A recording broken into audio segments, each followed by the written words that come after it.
more on Jordan Bennington. And for all the latest from around the league, visit theAHL.com. From this point, only men's ice hockey on Midwest Regional. March 30th and 31st at PPL Center in Allentown. And Micah Tyler. With songs that have inspired millions and become the basis for a hit movie. Now experience them live with Mercy Me. A night of music to encourage you. The Imagination Tour with Mercy Me. Crowd. Come to town to take on your Lehigh Valley Phantoms. Fan Nation, are you ready for some hockey?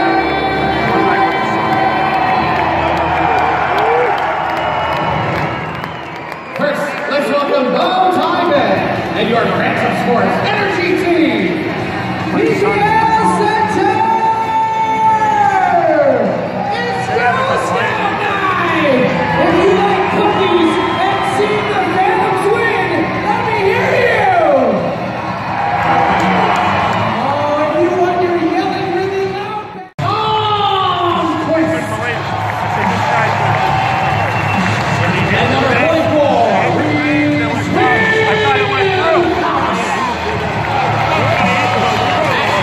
number 10, Greg Carey.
Hershey penalty number 20, Liam O'Brien, 2 minutes for delay of the game at 3:47. Hershey penalty O'Brien, 2 minutes for delay of the game at 3:47.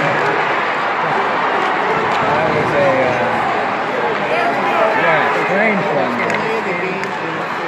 Come on, guys! It was off the face-off. They only get so many chances. I don't think the puck was in play.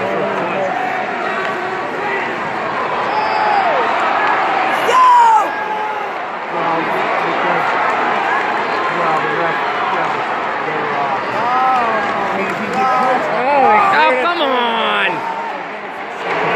They can't play too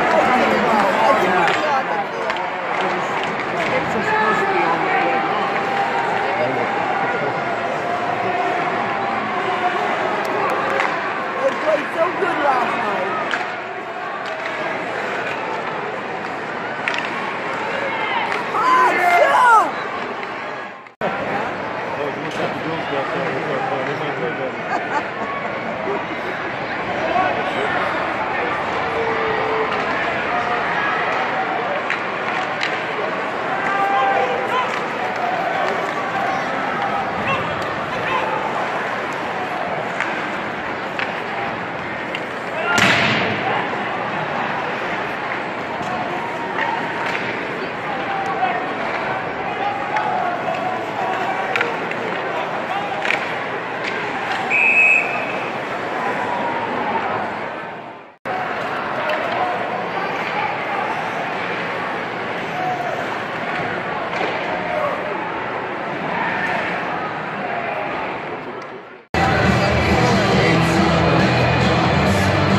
Alright, so I finally made it down to Allentown, Pennsylvania to see a Lehigh Valley Phantoms game. That one had been on the list for quite some time. And did I have a good time? Yes, I absolutely did. And here's the complete review. I'll start with the parking. The parking was $6 no matter where you went. There was literally only $6 options. That was it. All the garages were run by, I don't know if they were run by the city or they had an agreement with the team, but it was all like one thing. There were no private garages that had varying prices. Like, there was literally like, I want to say 4 garages, everything run by either the city or the team or whoever, and they were all $6. So price was not bad, but I do like more choice than that. Can't really complain for $6 though. The arena itself was definitely interesting. It was your typical minor league style hockey arena in terms of seating capacity. It was about just over 8,000, I believe, 8,100, something like that, give or take. But it was laid out pretty weird. There was a normal and full lower level that wrapped all the way around the lower bowl. But the upper level only wrapped around about half of it. It was on one side of the ice. They had an upper level, and then there were upper level seating. There was upper level seating behind one of the nets. Behind the other net, there was nothing, just a wall, no upper level seats. And on the other side, it was all luxury boxes, no upper level. So full lower level and upper level that was on one side of the ice and behind one of the nets, which was very odd. Like, there's a few other places, that are set up that way, but I've never been a fan of that seating configuration. It just looks weird. Something about it just doesn't look right. And I cannot figure out for the life of me why they had so many, why they felt the need for so many luxury boxes to a minor league stadium. There was, I don't remember if there was either 2 or 3 levels. I think there were 2 levels of luxury boxes that stretched all the way along one side of the ice, which is a heck of a lot for the American Hockey League.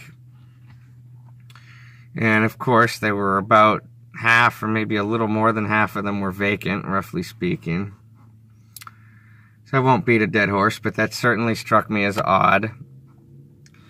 Fan engagement was tremendous. Very, very good. It was very crowded. There was an announced sellout, but of course, it's never just completely full when there's an announced sellout. There were a lot of empty seats. They probably quite literally could have fit 2,000 more people in there before it was actually at capacity. But with that said, it was still very well attended. That's more people than you see for most minor league hockey games. There was the buzz in the air. Everybody was excited. Like, that's the thing to do in Allentown. That's not the only team in town. They have AAA baseball in the IL. But this time of year, that's the only thing going on in town. There's no real other viable spectator sports options in that immediate area. And the seats that I had and a couple of people that went with me had were upper level, center ice, like dead center ice, like we were right on the red line in the second row. Very good seats. Got the tickets on StubHub for $29 a piece, which is high for the AHL for the balcony. But that just goes back to the demands. Announced sellout, it's the happening thing in town. There was literally 1 ticket left from the official primary market box office leading up to the game. I'm sure it was gone because they announced a sellout by the time the game started. And the seats up there were still kind of pricey face value. I want to say it was like with the ticketing fees rolled into the price because it was $29 with the StubHub fee. I want to say it was about the same for those seats from the official website. And the down low was even higher. So, I mean, there's no doubt about it. Minor league sports are more expensive than they've ever been. But I would still say this was above average for ticket prices. But overall, it was a good experience. The game wasn't good. Hershey won 3-0. I don't care who wins the game, but I did want to see something exciting.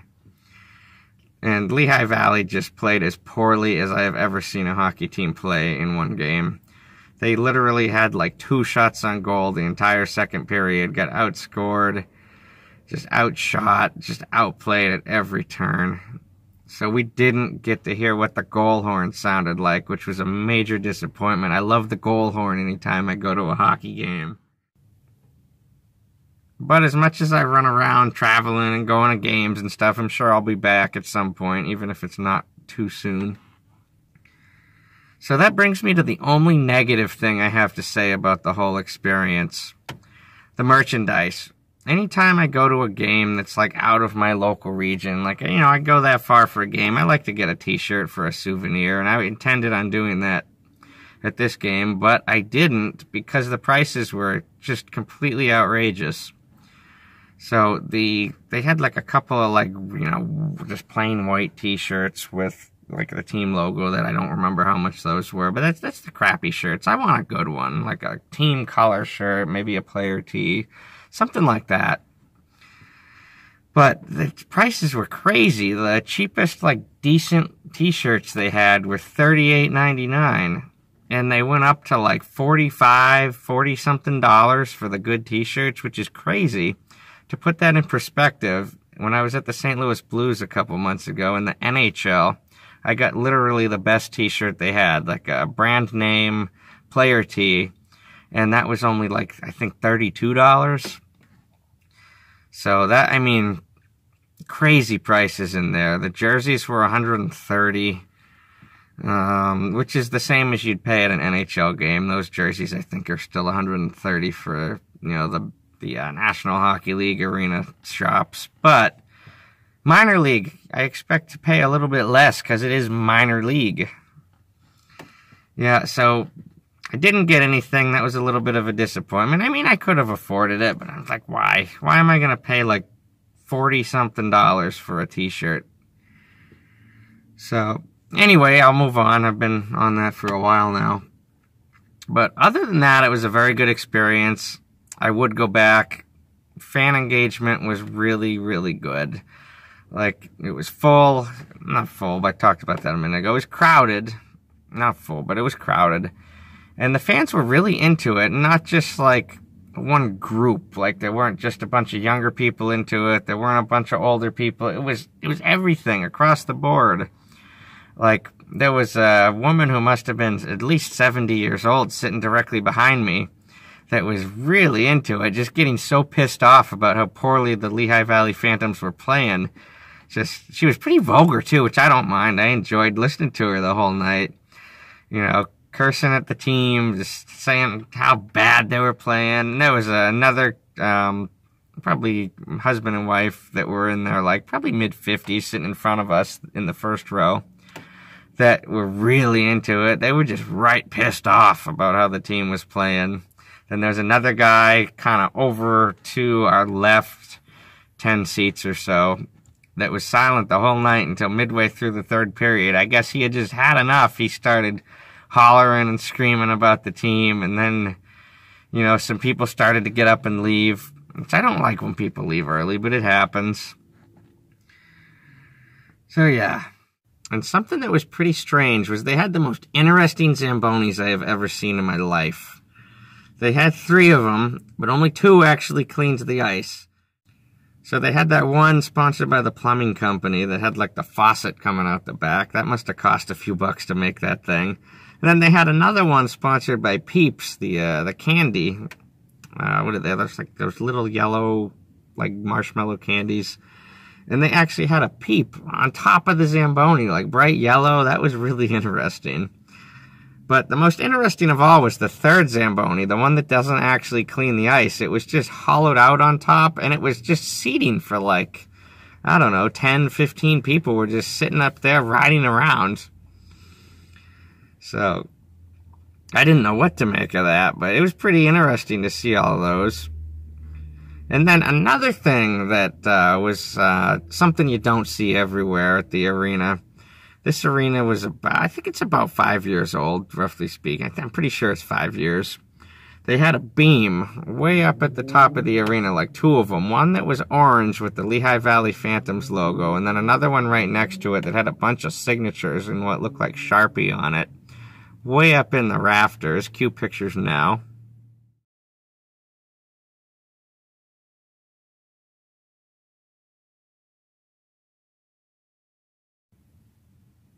And it kind of just looked out of place up there. It just broke up that look of the nice, solid, single-color arena roofs where they paint the beams gray or whatever color they use up there. It kind of just, to me, it didn't look right, but a very, very, very minor detail that really doesn't matter a whole lot. But it would be interesting if the team ever left or relocated or they got another team in there. And then they're left with that beam that has the Lehigh Valley Phantoms logo in bright orange on it. They'd have to repaint that sucker. Because, I mean, I know the team is new, the arena's new, but if you ever did get another team in there, I'm sure they'd do something about it. Because the American Hockey League is the most volatile hockey league in terms of relocation, teams folding, franchises being bought and sold. It is the most unstable hockey league there is for pro hockey.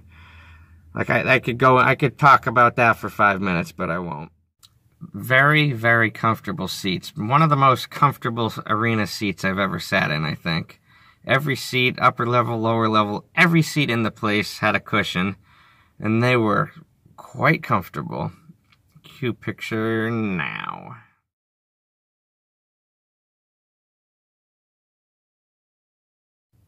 A little more about the seating. The sight lines were very good. They didn't have that new arena design where they have rails everywhere and it's all just one big shit show of rails in the way and seats that have partial view. They didn't really have that, so they did a good job keeping the rails out of the way. And sight lines were good. I mean, don't get me wrong, I miss the days where stadiums weren't subject to ADA rules, but, now because of the ADA, they all have to have rails up and down all the aisles, which I'm not saying that's a bad thing. I'm just saying it can block the view if it's not done right. So, they did a good job for, keeping within the requirements of ADA. They had to put the rails, but they did a good job making them not be in the way. In addition to the interesting Zambonis, they also had a really interesting setup for Chuck-a-Puck. You literally threw the pucks into a toilet. It was sponsored by a plumbing company, and they just put 4, standard regular toilets on the ice, and you had to throw them into the toilets. So we were laughing about that pretty good. So, yeah.